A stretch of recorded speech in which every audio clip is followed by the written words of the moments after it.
Di sebuah masa yang telah lama berlalu, di tanah Jawa yang subur dan dikelilingi sungai-sungai berkilau, hiduplah seorang pemuda bijaksana bernama Ki Ageng Pamanahan.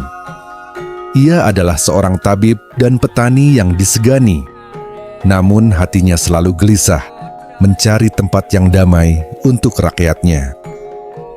Konon, di malam-malam sunyi, ia sering mendengar bisikan angin yang membawanya ke mimpi tentang sebuah kota megah di tepi Sungai Bengawan Solo.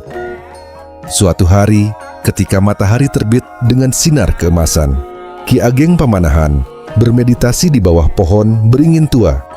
Tiba-tiba, seekor burung jalak emas mendarat di dahannya. Burung itu berkata dengan suara merdu, "Wahai Pamanahan, ikutilah aliran Sungai Bengawan Solo. Di sana, kau akan menemukan tanah suci yang ditakdirkan menjadi kota besar, tempat keadilan dan kemakmuran bersemayam." Tanpa ragu, Ki Ageng Pamanahan mengemasi bekal dan mengajak putranya, Senopati, serta beberapa pengikut setia untuk menjelajahi tepian sungai. Perjalanan mereka penuh rintangan.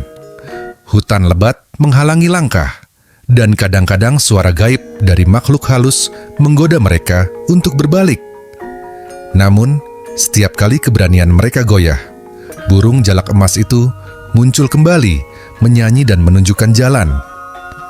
Setelah berhari-hari berjalan, mereka tiba di sebuah padang luas yang dikelilingi perbukitan hijau. Sungai Bengawan Solo mengalir tenang di sisinya, dan sinar matahari seolah memeluk tanah itu dengan kehangatan.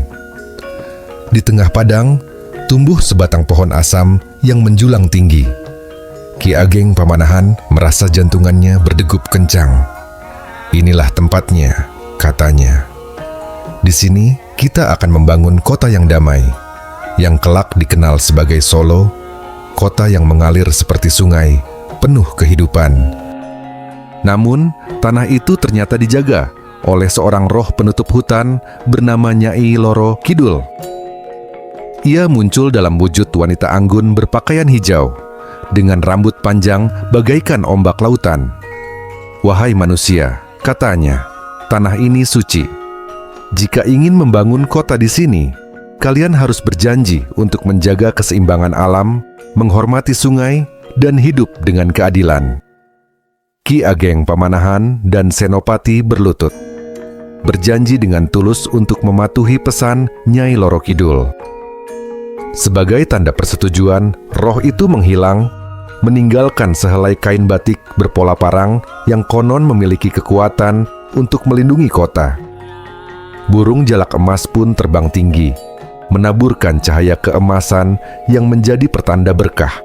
Sejak saat itu, Ki Ageng Pamanahan dan rakyatnya mulai membangun desa yang dinamakan Sala, yang berarti tempat di tepi sungai.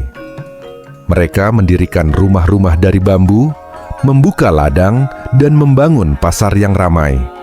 Senopati, yang kelak menjadi Sultan Mataram, memperkuat desa itu menjadi kota yang megah, yang kemudian dikenal sebagai Surakarta atau Solo. Kota ini tumbuh menjadi pusat budaya, seni, dan kebijaksanaan dengan istana yang megah dan rakyat yang hidup rukun.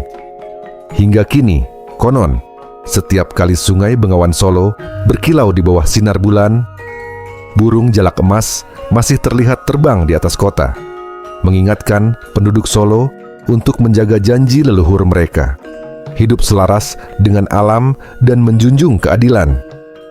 Dan di malam yang sunyi, jika kau mendengar alunan gamelan dari kejauhan, itu adalah tanda bahwa Nyai Loro Kidul masih mengawasi kota yang dicintainya.